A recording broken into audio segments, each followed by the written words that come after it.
Good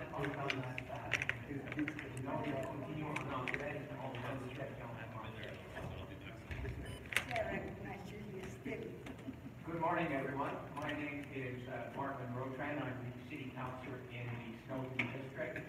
Accompanying me at the table from my extreme left, going rightward, Mr. Jack Edery, Councillor in the City of Hampstead and one of the plaintiffs in this case, Mayor Brownstein of Côte, Saint-Luc, Mayor Steinberg of the town of Hampstead. To my right, Beryl Wajsman, the editor of the Suburban weekly newspaper. Missing this morning is Mr. Bergman, former MMA from Darcy McGee, also plaintiff in the case, who unfortunately is ill and has conveyed his apologies. Thank you all for coming. I'd like to note in the room several personalities locally who support this case. Mr. Al Abdon, the president of the Filipino Heritage Month Committee, Mr. Paul Beryl, and Beryl, who are here from the candidate group of the Filipino community, Mr. Norman and Simon, Mr. Barry Simon from Canadians for Coexistence. This case has preoccupied the population of West End, Montreal, but it's not only a West End, Montreal case. It affects all of us in Quebec because the Quebec electoral map has distortions and variations in the number of voters per district that doesn't exist elsewhere in Canada. And in fact, a vote in Quebec is not necessarily equal depending where you live. The last provincial election was based on the report of the Commission Electoral and the Director General of Elections in Quebec. The process began in 2015 and immediately provoked opposition in West End, Montreal. The proposal that was put forward was to take away one riding in Montreal, specifically in the West End of the city, by radically altering the Darcy McGee district and fusing Mount Royal with Rotrand. The protests of all the communities at that time, Côte, Saint-Luc, Hampstead, town of Mount Royal, Beryl, Rotrand, and Côte, which were adopted by resolutions of various councils and made to the Electoral Commission bore fruit. In February 2017, the riding map for our part of town was restored. We celebrated a little too prematurely. 3 weeks later, because of protests elsewhere in the province, the Director General of Elections proposed to go back to the initial proposal. Obviously, this provoked a great deal of anger in our part of Montreal, where residents felt that the Electoral Commission was susceptible to political pressure, was not neutral, was not sheltered from protests from different parts of the province, and acted in a partisan fashion rather than in a neutral fashion that inspires confidence. A public meeting was held. Over 400 persons took part, and those persons gave a mandate to a number of individuals asking them to explore a legal case. Eventually, that legal case was filed. The lawyer of record is Major Julius Gray, and I'm proud to say today we will finally be in court on the 3rd of December. The case is backed up by all the communities in the area, some of which have generously contributed to the legal fund. In your press kit today, you'll note a document that shows what we mean when we say that there are some distortions in the electoral map. In Quebec, the law allows a riding to be plus or minus 25% from the average number of voters in the district. In other words, the law allows a huge discrepancy. Ridings can be effectively almost double the size of other ridings. But despite what the law says, which by the way is not the case in other provinces where the law allows only plus or minus 10%, such as Manitoba and Brunswick, despite this, there are 6 ridings in Quebec that the law does not allow to be exceptions to the rule, which are below 25% less than the average. If you look at the bottom of your sheet, you will see those 6 ridings. Angava, Gaspé, Rennes-Lebec, BDB East, BDB West, and Bonaventure. Those ridings are as much as 44% less population than the average. And we ask questions. Why do people in Victoriaville have the largest riding the province of Quebec with almost 60,500 voters, almost over 23% more than the norm, while people in Gaspé have a riding that's half the size with just over 30,000 voters. Why? It's not only a Montreal issue. This disparity affects people right across the province. And we've been saying this since the beginning, that we are seeking a resolution to our complaint from the government of Quebec, and we are hoping the courts are going to back up our case and force the government of Quebec to look at the framework, the legislation, and the actions of the Director General of Elections in this particular case. We have said all along that we no longer live in an era where communications are such that rural areas need smaller ridings. We no longer live in the horse and buggy age. We live at a period of time where we have cell phones, email, Skype. A rural MNA no longer has to go on long voyages to meet his or her constituents. The rural MNA can do his or her job in the same way as an urban one. And thus we argue the bonus that rural ridings have no longer needs to be conserved by the Director General of Elections. And as well, we argue that the over-representation in the National Assembly of rural riding creates the dynamic that leads to laws that do not reflect the opinions of urban dwellers. And I point to Bill 21 as being a law where the point of view in Montreal is extremely different than it is in regions of Quebec. And losing ridings as Montreal has, one revision after another over the last several revisions, leads to loss of our voice. Finally, before I turn it over to Mitch Brownstein, our host today here at Saint-Luc, I would point out the big losers in the electoral map affecting our part of town are ethnic and visible minorities. The Filipino community, which has been a strong supporter of this case since the beginning, is particularly impacted. A large group of voters in the former Mount Royal have been cut exactly in half now being in Mount Royal, Wajsman, and half in Darcy, thus reducing their political weight. The Jewish community also has had a great concern about this particular case. The Jewish community finds that a share of their voters formerly in Rotrand have been switched to Mercier, where they have very little impact on the final results. And the community, which was very large and strong in Darcy McGee, now finds it has far less voting weight comparatively to everyone else in Darcy McGee. We're also announcing today the opening of a GoFundMe page. This case has largely proceeded over the last 2.5 years through small donations for residents. We would urge everyone to go to our GoFundMe page, which you can find the address in the communique, and make your contribution. Your funds will go to help us defray the legal costs of this case.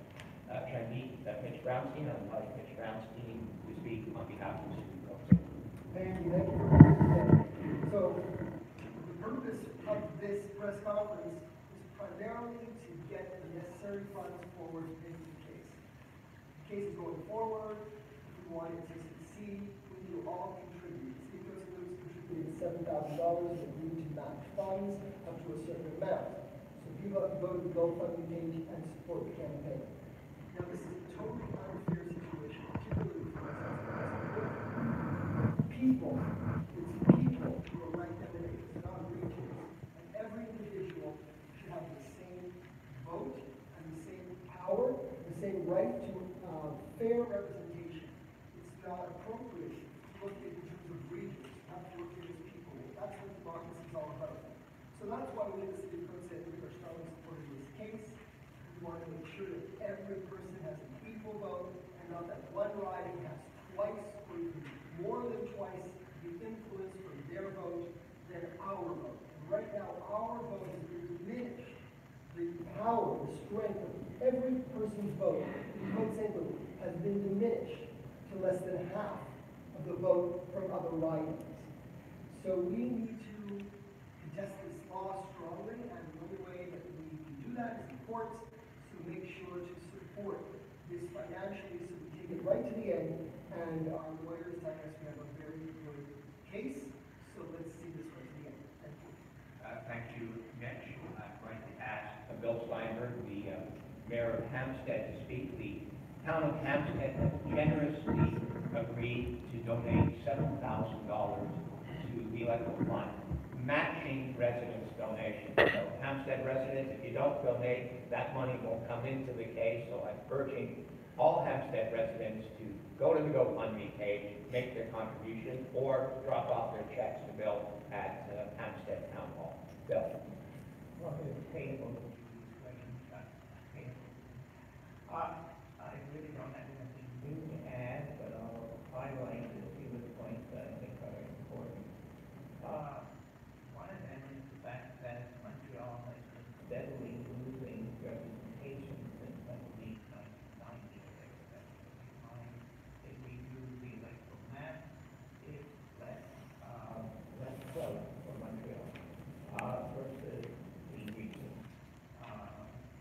And the other point that I think is important is that the argument has always been, well, we need plus or minus 25% because we have some large ridings up in the north and up in the far east and whatever, and so you have to have these large ridings. Well, the fact is Manitoba has the same riding way up in the north, and yet they have plus or minus 1%. And not only that, there's only two ridings, as if by almost 5%.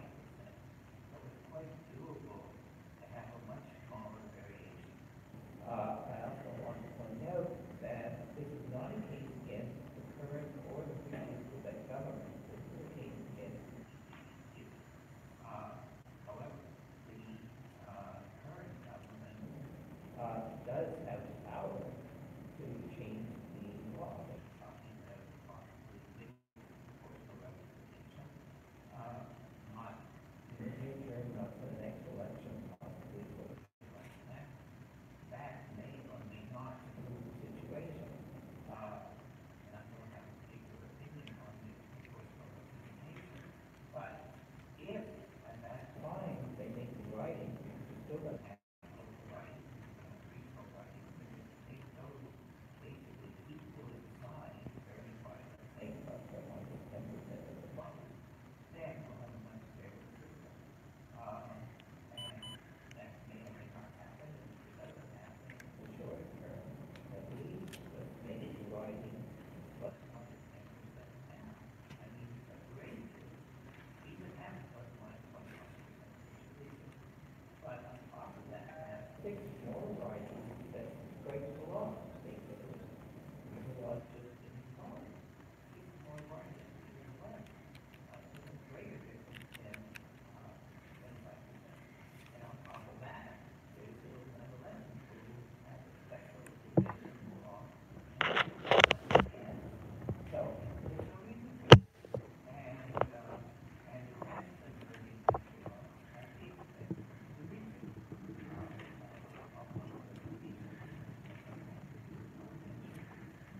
So, Hampstead has contributed 7,000. We've urged our residents again to give support, and we don't have to change what they give up there. This is important for our residents, and I want to say this will contribute, and not just our residents, they will include all of them are directly affected by this change. And my picture really everybody in Montreal is directly affected. So I hope people will donate, and a whole bunch of little donations add up to the big. Thank you, Bill. I'm going to Have Beryl Wajsman, who is acquainted to speak, and then I'll conclude with Jack and Edery, so be acquainted. Beryl. Thank you, Marvin. My remarks will be very short, but first I want to thank Marvin Rotrand for exceptional work in this cause. And Mayor Steinberg, Mayor Brownstein, I have to mention Mayor Tim are also for moral and material support going above and beyond. It is absurd that a society like Quebec, that has spent record amounts in diversity funding, has taken away the most important service and right to an area of the largest concentration of cultural and ethnic communities in the province. That was the riding of Mount Royal. It is not only disenfranchising citizens of their most important power, a voice in the National Assembly, but it is going above and beyond in this whole incident of responding to political pressures and public pressures. It is sad that justice takes so long and costs so much. But there's one overriding element in this case. The rules that govern The Director General of Elections of Quebec clearly state that no public or political consideration shall be taken into account when reaching a decision. The Director General of Elections, as Marvin stated in February, had made clear that Mount Royal riding and the other two ridings would stay as it is. Manon Massé, the member of the National Assembly, for her riding that was then supposed to be eliminated, went into the streets and said, among other statements, and represented her community well, and said that the gay community needs its own voice in the National Assembly because her riding has such a great concentration. How much more so do 27 ethnic communities need their own voice in the National Assembly? How much more so does the second greatest pocket of poverty on the island of Montreal, next to Hochelaga-Maisonneuve, need their own voice in the National Assembly?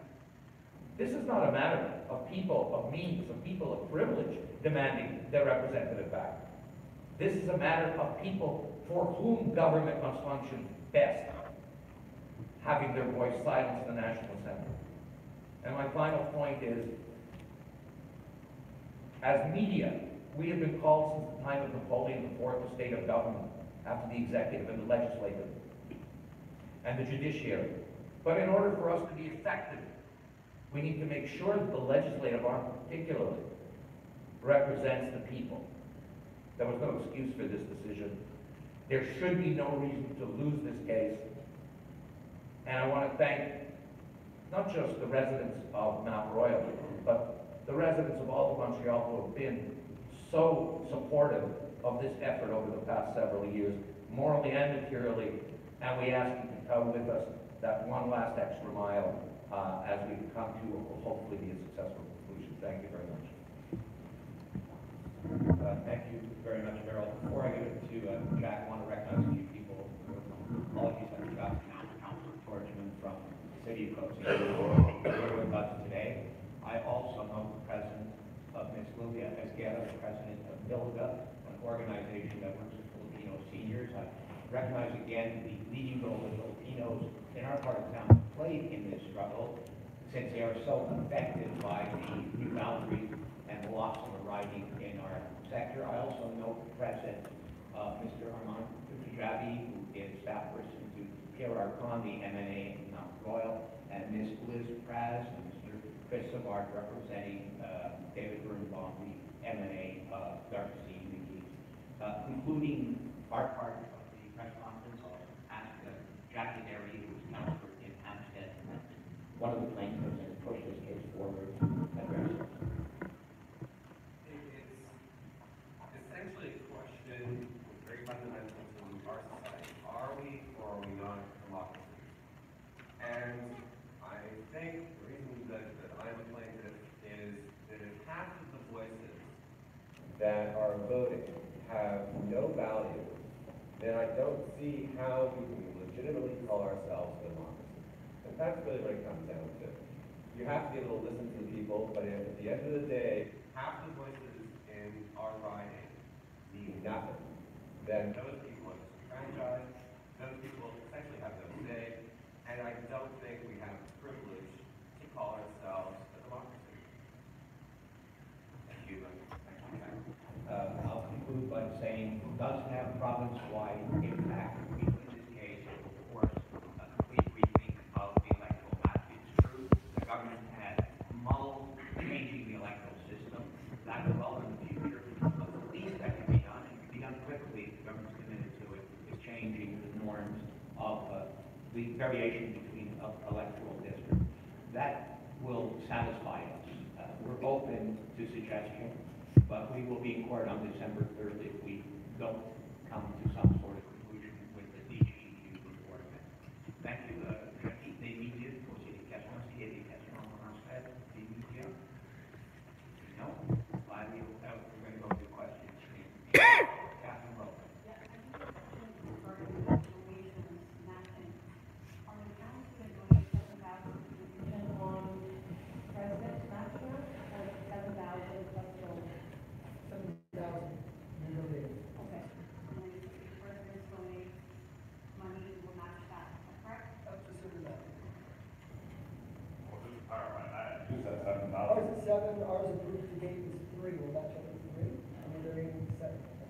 you donated $7,000?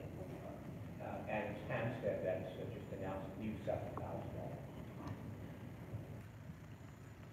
If you don't mind, I'd like to do an individual. Absolutely. Any other media have any questions? Is there any specific effect of this past election, when you're writing in color, put into effect, even the point that the court had a negative effect? Well, the court, all the testimony has already been given. The judge is going to basically rule on the discovery of the plaintiff by the DGEQ and the information that was given. I don't think any new evidence will be presented. Our case is clear. There are 6 writings that exist on no legal basis other than discretion of the DGEQ. The DGEQ had other options than to take away a writing in Montreal. The impact of that is to reduce the voice of minorities as well, while reducing the voice of the metropolitan Quebec in the National Assembly. We felt we provided evidence that's done differently elsewhere in a fairer sort of way. We think that the courts will likely back us up. And, as such, we have embarked on this not because we want to be in a dispute with the government. It's costly and it's difficult. And it's a David and Goliath struggle. And we see ourselves in David. It has been financed by small donations from hundreds and hundreds and hundreds of people. And when you get 400 people to turn out on a cold night in March of 2017 because this had an impact on them, I think it shows that the community is concerned. And I point out again that all the towns and all the boroughs have adopted motions to support over the court. But let me just add, to your question, correct? People tend to look at what is the effect in an election. That's not where you look. You look every day. And perhaps I, more than anyone at this table, in getting the phone calls from people who can't be served by what is now called Montréal Outremont, and they can't be served by being in Mercier, and they have trouble even being served in Darcy McGee because they're so big.